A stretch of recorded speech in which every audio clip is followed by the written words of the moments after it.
de una manera que realmente no anticipábamos. Entonces, a lo que esto se reduce, teológica y espiritualmente, es a un tema de la relación entre el futuro, nuestros temores del futuro y la fe. Jesús dijo, ¿por qué estáis amedrentados, hombres de poca fe? Nuestras preocupaciones y ansiedades provienen realmente de la falta de confianza en las promesas de Dios. Y todos tenemos eso, todos tenemos fe, pero nuestra fe es limitada y a veces nuestra fe no nos ayuda a superar la ansiedad de lo que sucederá, porque tenemos miedo de que Dios no haga lo que promete que hará. O, por otro lado, podríamos tener miedo de que Él hará lo que promete que hará. Eso es lo que me asusta de Dios. Es que debido a que Dios nos llama a vivir en un mundo que está lleno de problemas, y Él dice que en el mundo tendremos tribulación y tendremos aflicción y tendremos sufrimiento. Eso es lo que me asusta, que su palabra se cumplirá. Pero tengo que escuchar, como ya hemos visto en el problema del sufrimiento, el otro lado del mismo, donde Dios promete su presencia y su gracia para sostenernos en las situaciones humanas más difíciles. Y Jesús está diciendo, no tienes mucha fe si estás preso de la ansiedad, y tu falta de fe es una falta de fe en las promesas de Dios, donde Dios dice, confía en mí para mañana, confía en mí con tu vida. Eso es lo que significa ser cristiano, es confiar en Dios durante toda tu vida. Tengo que confiar en Dios no solo por lo que como, lo que bebo y lo que me pongo, sino que tengo que confiar en Dios por cómo moriré, cuándo moriré, dónde moriré y qué pasará con mi familia y todos los demás cuando muera. Debo confiar en Dios para el futuro. Yo creo que eh, la cura más grande que hay, la cura simple, pero que no es tan simple como parece, es simple de entender, pero es difícil de aplicar, es que necesitamos sumergirnos en la palabra de Dios, porque nada disipa el temor más rápidamente que el refuerzo en nuestro entendimiento de las promesas de Dios. Y el conocimiento de la presencia de Dios, pero tenemos miedo de que no esté allí cuando lo necesitemos o que no hará lo que dijo que haría. Ahora, como dije hace unos momentos, hay diferentes tipos de ansiedad y están relacionados, como mencioné, con el futuro. Y voy a distinguir entre tres tipos de miedo, preocupación o ansiedad que nos afligen. El primero es un miedo objetivo, específico, como ya mencioné, como una fobia, donde tenemos miedo a los lugares pequeños, o tenemos miedo de hablar, o tenemos miedo de morir, o estamos temerosos del dolor, o miedo al dentista, miedo a los gatos, miedo a las serpientes, miedo a las arañas. Esos son miedos y ansiedades específicos que tenemos, y hay maneras específicas de lidiar con ellos, como todos sabemos. Pero a diferencia de ese tipo de miedo, existe otro tipo de miedo que puede ser muy debilitante. Y esto es de lo que los filósofos existenciales hablaban con frecuencia cuando mencionaban la experiencia de la angustia, donde definían la angustia o ansiedad como un miedo sin nombre. Es una condición que creo que todos hemos experimentado en un grado u otro, donde estás dando vueltas, tu estómago da un vuelco, tus manos tiemblan un poco, sabes que estás asustado, podrías estar teniendo un ataque de ansiedad y no tienes idea, ¿Por qué? Esto tiene que ver con estar aterrado en general. De nuevo, cuando los filósofos analizan eso, hablan de este tipo de temor, el cual puede resultar tan aterrador y paralizante como no específico. No sabemos por qué. Por eso los psiquiatras ganan dinero. Alguien se acercará y le dirá, estoy sufriendo de ansiedad, pero no sé de qué tengo miedo. Y el psiquiatra tendrá que indagar, escarbar y tratar de averiguar qué es lo que le preocupa a la persona. Bueno, puede haber todo tipo de cosas ocultas involucradas con esto. He contado la historia de la ansiedad que experimento cuando espero a un amigo o que mi esposa llegue a casa y está tarde. Y no tiene que estar una hora tarde para que yo empiece a ponerme nervioso. Si está 5 minutos tarde, empiezo a pensar, empiezo a preguntarme, empiezo a preocuparme. ¿Dónde está? ¿Qué le ha pasado? ¿Ha tenido un accidente de tráfico? Empiezo a imaginar todas estas cosas que podrían ser tan terribles y me pongo cada vez más ansioso. Recuerdo una vez que esperé a que un amigo llegara a mi casa y él no llegó a tiempo y comencé a caminar de un lado a otro frente a la ventana de mi sala de estar, poniéndome cada vez más nervioso, mirando al final de la calle para ver si podía ver venir su auto. En medio de todo eso, estas palabras vinieron a mi mente. Una olla vigilada no hierve. Has escuchado ese dicho muchas veces. Puedes mirar esa olla y buscar las burbujas y nunca aparecerán mientras estés mirando. Tienes que salir del lugar antes de que el agua hierva. De repente tuve un recuerdo vívido de mí mismo cuando era niño. Cuando todas las mañanas mi padre salía para sus negocios en el centro de Pittsburgh y mi madre era su secretaria, por lo que se iba a trabajar todos los días con él. Mi abuela vivía con nosotros y nos despedía al partir a la escuela por la mañana después de que mis padres se habían ido.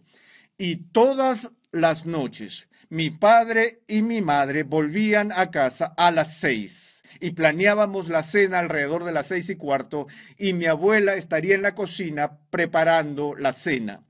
Y alrededor de 5 minutos antes de las 6 de la tarde me encontraba parado frente a la puerta de la cocina, mirando hacia la calle, buscando el auto de mi padre. Y si no entraba por la calle a las 6, entraría en pánico. Ya estaba anticipando que sería huérfano. No van a volver a casa. Ahora, esta fue la reacción de un niño que era inseguro sobre su seguridad, que quería que sus padres estuvieran a salvo, que estuvieran vivos y sanos y que volvieran a casa todos los días del trabajo. Y mi abuela estaba junto a la estufa mirándome ansioso. Y ahí es donde ella me decía, una olla vigilada nunca hierve, ve a la otra habitación, ve a jugar con algo, ellos estarán aquí. Ella sabía lo que me preocupaba. Pensé, aquí estoy, un hombre adulto, y todavía estoy paseando de un lado a otro frente a la ventana cuando alguien llega tarde. Esa es solo una de esas cosas en las que las cosas que nos ocurren de niños pueden perseguirnos de muchas maneras mientras vivamos. Porque en algunos aspectos todavía somos niños y llevamos las cicatrices de las cosas que nos asustaban cuando éramos niños, incluso hasta hoy. Y no digo eso para practicar psiquiatría sin licencia, sino simplemente para decir que cuando tienes ansiedades y no sabes por qué tienes esas ansiedades, mira al pasado. Eso podría ayudarte a descubrir por qué eres así. Pero esa ansiedad sin nombre está enraizada en un miedo aún más profundo. De nuevo, es el miedo al futuro. Los filósofos existenciales no son optimistas sobre lo que traerá el mañana. Dicen que lo que está provocando su ansiedad, según Martin Heidegger, es la experiencia de lo que él llama Geworfenheit, donde dice que el hombre moderno se siente como si hubiera sido lanzado o arrojado en un mundo caótico. No tiene un comienzo significativo, ha emergido del fango, es un germen adulto y se mueve mientras el reloj avanza a cada momento hacia su aniquilación. Entonces estamos como suspendidos entre el nacimiento y la muerte en el contexto de un vórtice del sinsentido. Y eso siempre nos está carcomiendo, según estos existencialistas pesimistas. Lo vería de una manera un poco diferente desde una perspectiva cristiana, porque esta ansiedad sin nombre podría estar más profundamente arraigada a lo que voy a llamar el tercer tipo de ansiedad, a la cual llamamos simplemente inquietud. Esto fue abordado por San Agustín. Si recuerdas su oración en su libro de las Confesiones, cuando escribió: oh Señor, nos has hecho para ti, y nuestros corazones están inquietos hasta que encuentren su descanso en ti. Ahora, la inquietud es una especie de temor. La inquietud es la manifestación de un tipo particular de ansiedad. No tiene nombre según los existencialistas que hablan de este tipo amorfo de angustia o ansiedad. Agustín nombra al niño. Dijo, esa ansiedad, esa inquietud tiene sus raíces en nuestro alejamiento y alienación básicos de Dios, porque nuestras vidas están fuera de orden si estamos separados de Dios. Y estar fuera de la comunión con Dios es una intensa y poderosa provocación para temer. No solo tememos al Creador, sino que tememos a su creación. Empezamos a temer a la vida misma, porque no estamos realmente en comunión con el autor de la vida y el Señor de toda la vida. La única forma que conozco para superar esto es lo que dijo Agustín. Nuestro corazón va a permanecer inquieto hasta que encuentre su descanso en ti. Esto es lo que Jesús le dio a su pueblo. Él dijo, no se turbe vuestro corazón. Creed en Dios, creed también en mí. En la casa de mi Padre hay muchas moradas, y si me voy y preparo un lugar para vosotros, para que donde yo estoy, allí estéis también vosotros.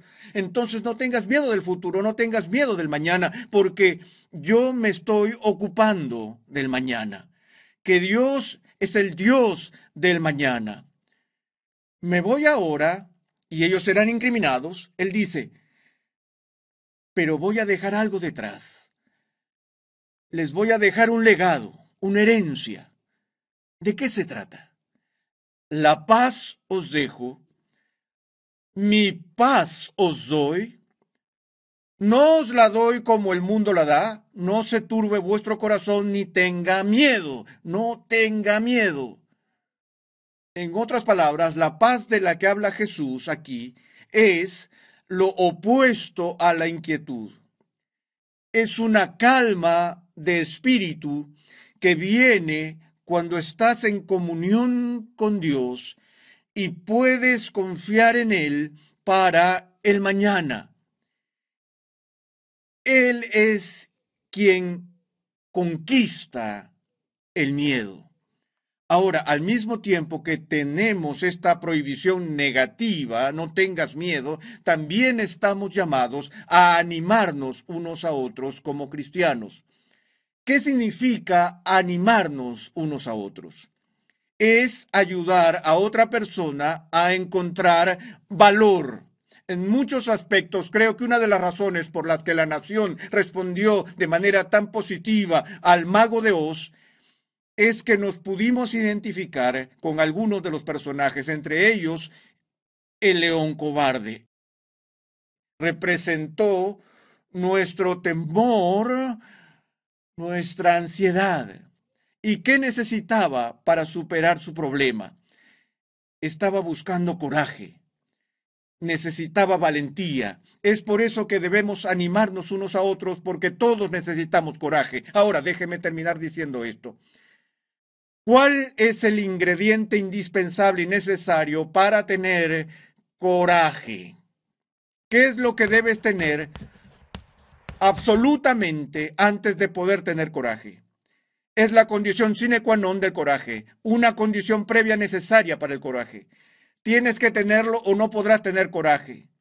Puedes tenerlo y no tener coraje, pero no puedes tener coraje sin tener esto.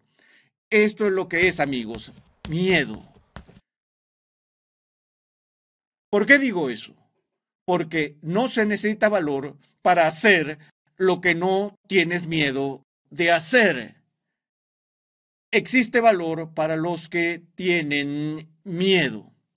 Tener coraje es hacer lo que te preocupa, hacer lo que temes hacer. Y es por eso que necesitamos animarnos unos a otros, ayudarnos unos a otros a superar las ansiedades, los miedos, las aprensiones que nos impiden vivir para Dios.